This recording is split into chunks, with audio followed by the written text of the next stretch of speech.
Reese's Senior Bowl is coming up on Saturday. Matt Stinchcomb is in the building to talk about the boys with something to play for. Blake Sims, he's one of them, set an Alabama single-season passing record in his only season as a starter, Matt. Yeah, that one single season, but what a prolific one that it was. A lot of the scouts are going to want to pay attention to can Blake Sims work his way through a progression. Well, how about Nick Marshall, the other quarterback from the Iron Bowl rivalry? Marshall put up 56 touchdowns in his 2 seasons on the Plains.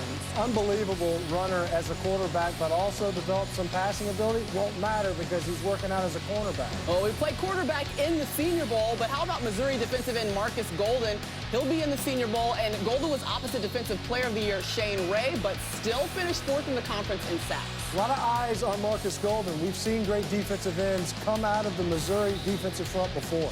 And then Ole Miss has safety Sinquez Golston, and Golston, he finished 1st in the conference and 2nd in the country with 10 receptions. And already you're hearing from the scouts, they love his ball skills, great instincts, as was proven all season. And Arkansas's Trey Flowers, 15.5 tackles for loss this season. He's going to leave Fayetteville with 47.5 career tackles for loss. A great defensive end, edge player, something that any NFL team would obviously covet. The Arkansas defense was nasty. Well, hey, there's plenty of SEC players in the Senior Bowl, and the Auburn duo of Cameron Artis-Payne and Sammy Coates will be there. A slew of great linemen, including Dylan Day, Lyle Collins, and the geographic anomaly for all of you cartographers out there, Max Garcia from Florida. He somehow ends up on the North roster, but we're going to leave that up to all the experts. You know what, Matt Stinchcomb? It's so great to have you back. Where have you been? It's so good to be back. Man, it's hoop season, and I can't dribble.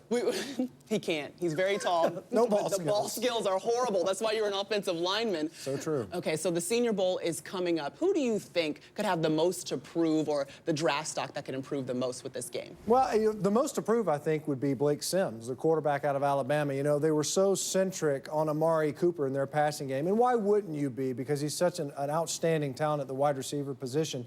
And at the same time, these scouts are going to want to know, is this kind of a one-hit wonder? Was it the system?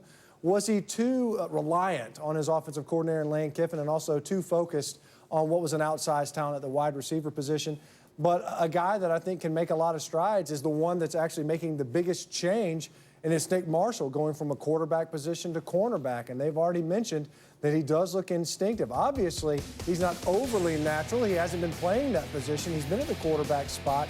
And at the same time, keeping in mind that coming out of high school, Nick Marshall was recruited to play at the University of Georgia on the defensive side of the ball as a cornerback. And so he has some opportunity, but clearly the most to prove are those 2 quarterbacks coming out of the schools out of Alabama. Were you surprised when Nick Marshall announced that at the next level he wanted to play cornerback? Well, I think that it was good awareness on his part, recognizing that, yes, that skill set fit what Auburn did offensively very nicely. He's an excellent runner, ran the zone read concepts very adeptly, and at the same time, that's not going to be a main staple of NFL offenses. So play to your strengths and where you're going to be the most relevant at the next level. And I think Nick Marshall was wise to make that transition, went to the coaches and said, look, I would like to try this change. Maybe it was an enunciation thing.Maybe the coaches were saying, we want to try at cornerback. He said, yeah, I'll try to play cornerback. No, cornerback.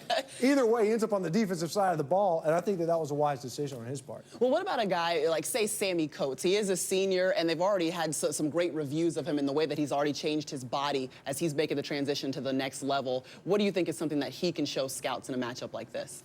Well, you know, I think the challenge for him is going to be ball skills when the ball's in the air, of course, finishing plays, all the things the NFL is going to ultimately look at, attention to detail. I think that's the biggest change when you go from college is the fact that it's now a profession. There's no 20-hour rule. Can you pay attention to the details that it takes to succeed? Did you play in a Senior Bowl?